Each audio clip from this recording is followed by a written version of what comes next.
My stainless between Alistair Sutherland, driver of the Metro 604 in the 1980s.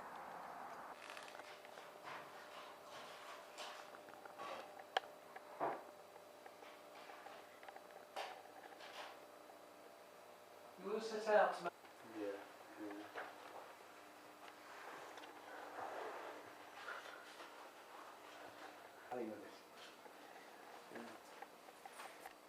Hi, I'm here with Alistair Sutherland. What got you into rallying? Well, one night, my very good friend of mine called Steve Perez says, let's do something different this Saturday night, Al. Let's go and watch a rally.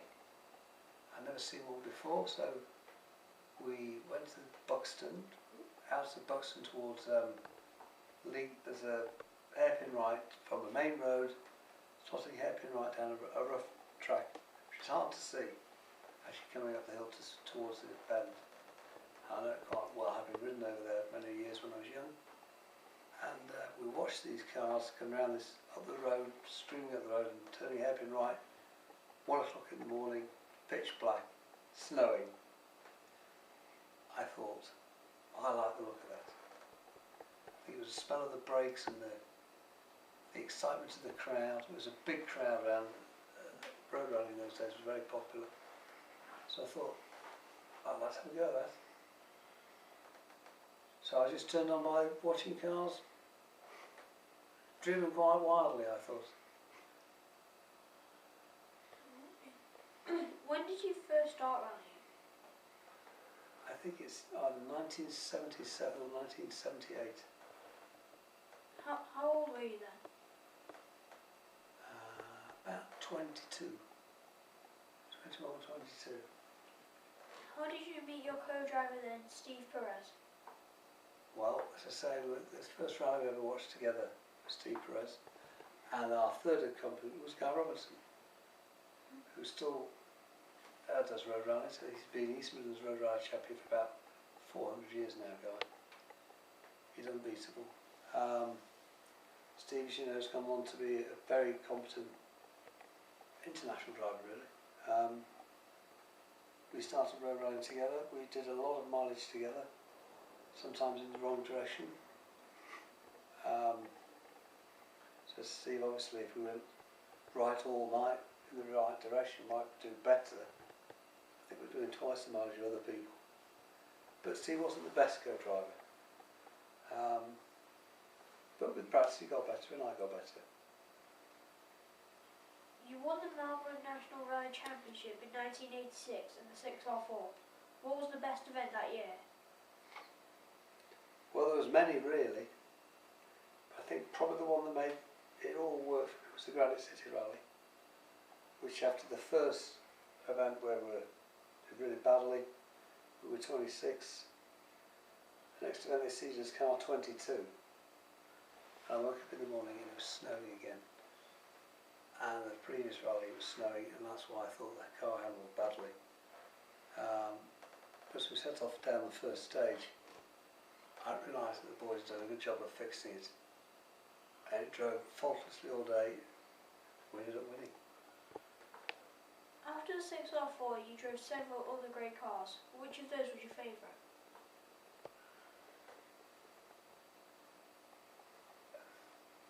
Well, I think the favourite still has to be the 6R4. Looking back, I mean, the Mazda was not a bad car. Astras, I like the Astras. A great car to drive as a Group A car. I mean, after 86 they banned Group B, which was a huge tragedy in my book. It was totally over-egged the safety on them. You know, a few rules changed would have made it possible for Group B cars to continue. But I guess Leicester wanted to bring the money back to F1. In 2008, you won the Formula 1000 Forest Championship in a micro. Yes. Was it hard to compete in such a small powered car? No. It was terrific. I mean, it was a bit steady up the hills, but you know, for every hill that goes down the other side. And I think somebody clocked me to over 100 miles an hour. There's a very long stage somewhere in Penback now. It's down and down, it's blind all the way, but it's flat for about 3 miles. And we managed to get over 100 miles an hour. down there, and there's a micro bouncing wrong. But you know, Jill was my co-driver, was a very, very good co-driver. She was only small and petite, but she knew her stuff, and she, you know, we're a good team. Did winning the Formula 1000 Championship compare in any way with your 1986 Championship win? Yes. I enjoyed every minute of it. Here are the two trophies together, you see. 40 horsepower, 400 horsepower. Fun, same. You know, it's having a crack with people in your class. You know, if you're in a big car, you've got to win overall, you've got to compete against people overall. That's a big challenge. Winning class is the same because everybody's in the same sort of car. It goes the same speed as everybody else's car. And you know, people say, you know, some people have found being loose with the laws, but I think at the end of the day, if you drive well, you can win whatever you do. What was your funniest moment in rallying? Funniest moments.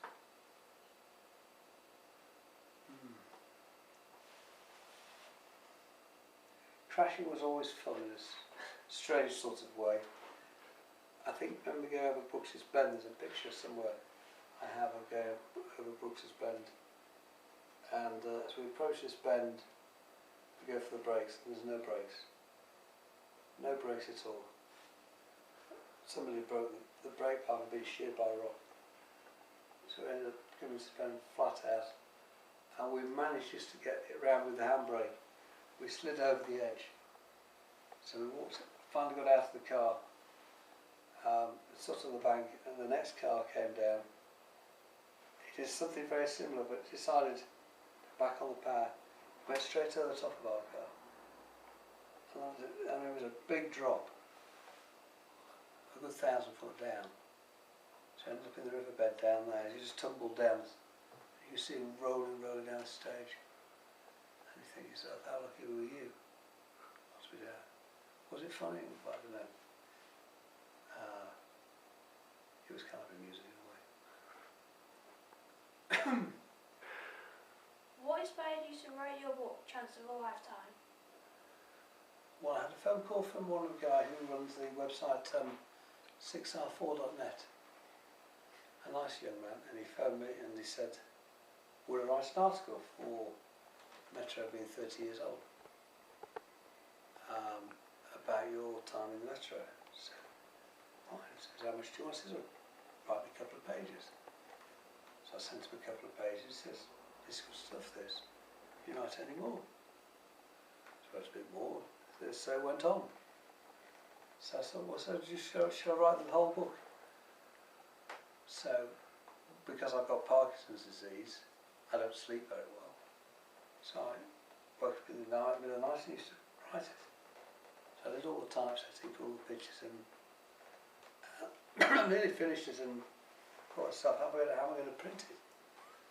So I was sampling Granny Mary's once at the Chatsworth Farm shop.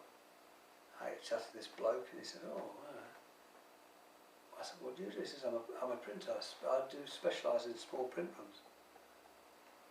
Would you print my little book for me? I'd be delighted to. And he prints a book. I can order 30 at a time, you see. I've sold about 1,400 now, I think. So, did you manage to write the whole thing in one night? No. It took about 4 months. Because you write a bit and you think, yeah, it's not quite right. But the story's there, you know. I'm amazed how much I remember. I think as you get older, you tend to remember more of the past. You know, maybe the drugs has helped with my memory, but it's exactly as it was, you know. I can remember the emotion. It was a very emotional time. Because, you know, it's somebody to lend you what would now be a £500,000 car, and off you go to beat the hell out of it. It's quite a responsibility, isn't it? Yeah. So I've always felt, you know, you've got a job to do, but your job is not, is to bring the car home safe really as well. You know, it's a works team, it's not so bad, they can just get a new car. Alan, it was his huge investment for them. If you still had your health, would you still be rallying? Yes. I'd probably have to run over my wife.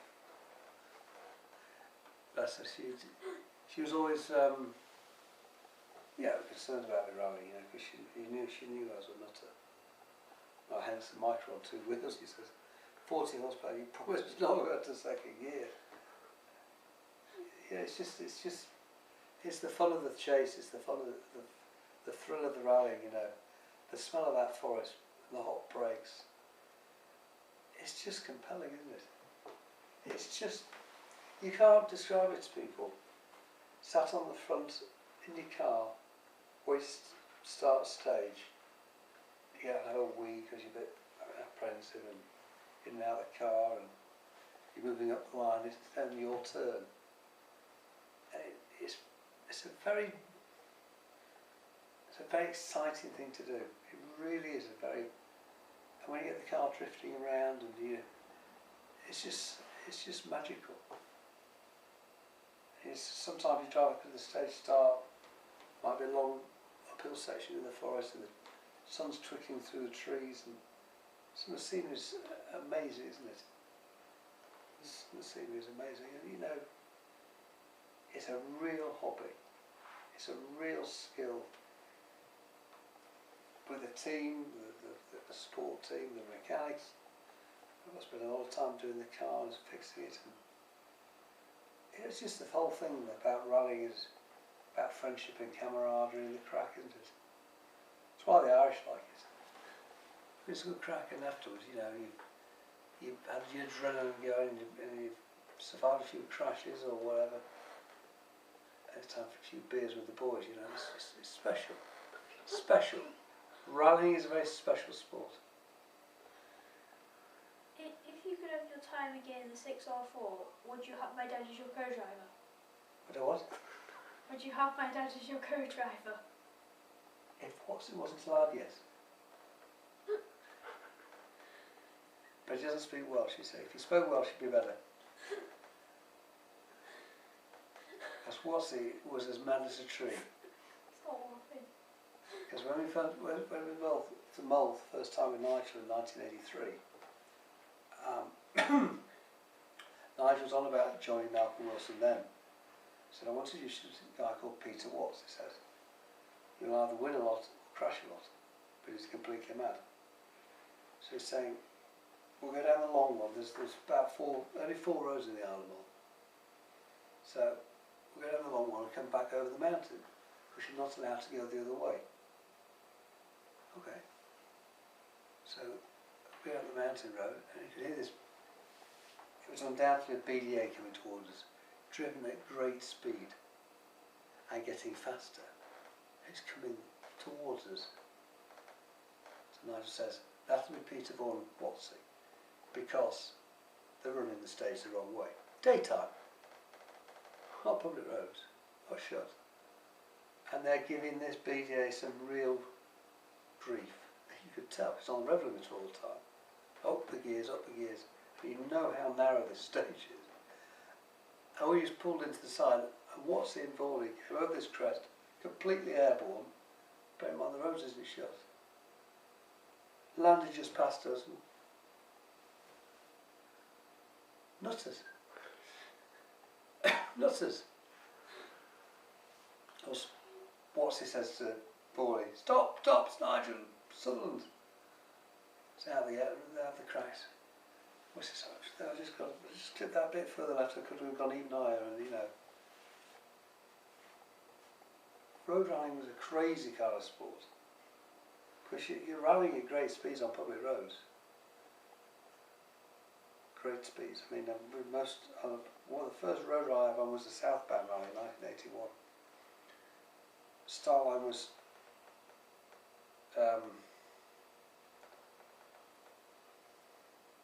Mike Paston in a BDA escort, full works Group B escort, Neil Jones in a TR-7B8 and Bill Gwynn in HS Chevette 2.3 twin cab. All works cars. Road rally. Midnight. No shut roads, just public roads. They set off down Beedy White and you go left down towards Chatsworth, down that road there. And what was this? 220 competitors. It was like an RAC. 200 stage miles during the night. One rest halt. And it was just mad. It was mad. You look back and you think it was mad. I ended up winning with it in a little Chevette. When I was with Nigel, you see. He knew all the roads like the back of his hand. Thank you for your time. It's a pleasure. Keep on rallying.